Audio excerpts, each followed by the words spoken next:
विधानसभा निवडणुकीचा निकाल जाहीर होऊन 8 महिने उलटले असले तरी करमाळा विधानसभा मतदारसंघात माजी आमदार संजय मामा शिंदे यांच्या पराभवाची चर्चा मात्र अजूनही थांबलेली नाही। संजय मामा शिंदे यांनी अपक्ष म्हणून निवडणूक लढवली होती आणि राष्ट्रवादी काँग्रेस शरदचंद्र पवार पक्षाचे उमेदवार नारायणआबा पाटील यांनी त्यांचा पराभव केला। या पराभवानंतर सातत्याने एकच मुद्दा चर्चेत आहे, तो म्हणजे संजय मामा शिंदे यांनी राष्ट्रवादी काँग्रेसकडून अर्थात अजितदादा पवार गटाकडून निवडणूक लढवली असती तर ते विजयी झाले असते का। संजय मामा शिंदे हे उपमुख्यमंत्री अजितदादा पवार यांचे समर्थक आहेत आणि पवार यांनी त्यांना राष्ट्रवादी काँग्रेसकडून निवडणूक लढवण्याचे आवाहनही त्यावेळी केले होते। मात्र संजय मामा शिंदे यांनी अपक्ष लढण्याचा निर्णय घेतला, ज्याचा परिणाम त्यांना पराभवाच्या रूपात भोगावा लागला असा काहींचा मतप्रवाह आहे। याच चर्चेला राष्ट्रवादी काँग्रेस अजितदादा पवार गटाच्या नेतेमंडळींनीही खतपाणी घातले असल्याचे दिसून येत आहे। राष्ट्रवादी काँग्रेसचे नूतन जिल्हाध्यक्ष उमेश पाटील यांनी नुकतेच करमाळा दौऱ्यावरती आले असताना जर संजय मामा शिंदे यांनी राष्ट्रवादी काँग्रेसकडून उमेदवार म्हणून निवडणूक लढवली असती तर ते विजयी झाले असते असे स्पष्ट केले होते।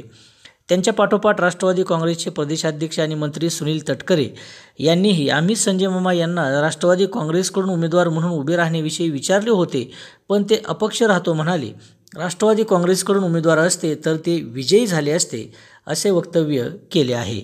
याशिवाय खुद्द अजितदादा पवार यांनीही विधानसभा निवडणुकीच्या निकालानंतर एकदा बोलत असताना अपक्ष नको, पक्षाची उमेदवारी घेण्याबाबत आपण संजय मामा शिंदे यांना बोललो होतो, त्यांनी ऐकले नाही असे म्हटले होते।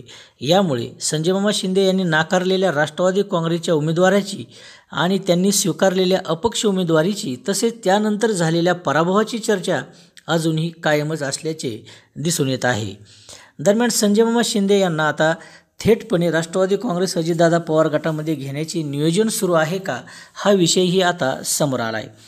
संजय मामा शिंदे हे राष्ट्रवादी काँग्रेसचे प्रमुख असणारे विद्यमान उपमुख्यमंत्री अजितदादा पवार यांचे खास समर्थक मानले जातात। मात्र अजूनही ते राष्ट्रवादी काँग्रेस अजितदादा पवार गटामध्ये थेटपणे सामील नाहीत, हे एक राजकीय वास्तव्य आहे। मात्र सध्याची नेतेमंडळीची विविध अशी त्यांच्याबाबतची वक्तव्ये आणि सतत सुरू असलेली चर्चा पाहता असे वाटत आहे की संजय मामा शिंदे यांना राष्ट्रवादी काँग्रेसमध्ये घेण्यासाठीचे नियोजन केले जात असावे। पक्षाचे वरिष्ठ नेतेही सातत्याने हा मुद्दा उपस्थित करत असल्याने त्यांना पक्षात घेण्यासाठी अनुकूल वातावरण तयार करण्याचा हा एक प्रयत्न असू शकतो असेही आता वाटू लागले आहे। आगामी स्थानिक स्वराज्य संस्थांच्या निवडणुका लक्षात घेता मजबूत अशा उमेदवारांची गरज पक्षालाही भासू शकते आणि तशावेळी संजय मामा शिंदे यांच्यासारखे नेतृत्व सोबत असणे हे महत्त्वाचे ठरू शकणार आहे। विधानसभेला संजय मामा शिंदे यांनी राष्ट्रवादी काँग्रेसकडून निवडणूक लढवली असती तर ते विजयी झाले असते काय, की विद्यमान आमदार नारायणआबा पाटील हे कोणत्याही परिस्थितीत त्यावेळी विजयी झालेच असते, हा देखील एक कूटप्रश्न सध्या तयार झालेला आहे, ज्याचे निश्चित उत्तर देणे हे कठीण आहे। मात्र यावर विविध असे मतप्रवाह समोर येताना दिसून येत आहेत।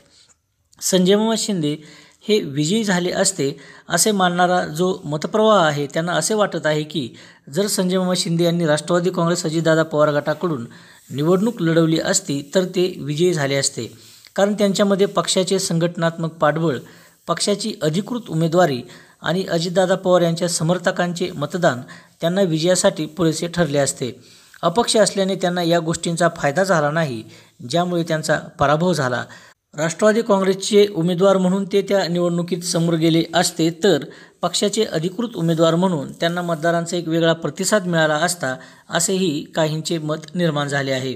दरम्यान त्यावेळी काहीही झाले असते तरी विद्यमान आमदार असणारे नारायणआबा पाटील हेच विजयी झाले असते असा मानणाराही एक मतप्रवाह आहे। नारायणआबा पाटील हे त्यांच्या स्वतःच्या जनसंपर्कामुळे, राष्ट्रवादी काँग्रेस शरदचंद्र पवार पक्षाच्या ताकदीमुळे आणि सत्ताविरोधी लाटेमुळे विजयी झालेच असते। संजय मामा शिंदे यांनी राष्ट्रवादी काँग्रेस अजितदादा पवार गटाची उमेदवारी घेतली असती तरीही मतदारांनी नारायणआबा पाटील यांनाच पसंती दिली असती असेही त्यांना वाटत आहे। या विचारानुसार त्या निवडणुकीतील वातावरण नारायणआबा पाटील यांच्यासाठी अधिक अनुकूल होते असे मत काहींकडून व्यक्त केले जात आहे। शेवटी हे दोन्ही दावे हे केवळ तर्क आणि राजकीय विश्लेषणावर आधारित आहेत। निवडणुकीचा निकाल हा तसे पाहिले तर अनेक घटकांवर अवलंबून असतो, ज्यात उमेदवाराची वैयक्तिक लोकप्रियता, पक्षाची ताकद, स्थानिक मुद्दे, सामाजिक समीकरणे आणि त्यावेळची राजकीय हवा यांचा समावेश होतो। त्यामुळे काय झाले असते हे सांगणे तसे अशक्यच आहे। मात्र वास्तव आता असे आहे की त्या निवडणुकीमध्ये राष्ट्रवादी काँग्रेस शरदचंद्र पवार पक्षाचे उमेदवार असणारे नारायणआबा पाटील यांनी अपक्ष उमेदवार असणारे संजय मामा शिंदे यांचा पराभव केला होता आणि नारायणआबा पाटील हे करमाळ्याचे आमदार बनले होते। दरम्यान संजय मामा शिंदे यांनी अपक्षऐवजी राष्ट्रवादी काँग्रेस अजितदादा पवार गटाची उमेदवारी घेतली असती तर ते विजयी झाले असते। हा मुद्दा जो चर्चेत आला आहे किंवा आणला जात आहे, याबाबतची तुमची मते नेमकी काय आहेत ते कमेंट करून नक्की नोंदवा। सोबतच त्यावेळी कोणतेही समीकरणे असते तरी नारायणआबा पाटील हेच विजयी झाले असते, याबाबत तुम्हाला काय वाटते त्याबाबतची मतेही कमेंट करून नक्की नोंदवा। सोबतच तुम्ही अद्याप आपले खबर मराठी हे यूट्यूब चॅनल जर सबस्क्राईब केलेलं नसेल तर ते सबस्क्राईब करा आणि आमच्यासोबत कनेक्ट रहा।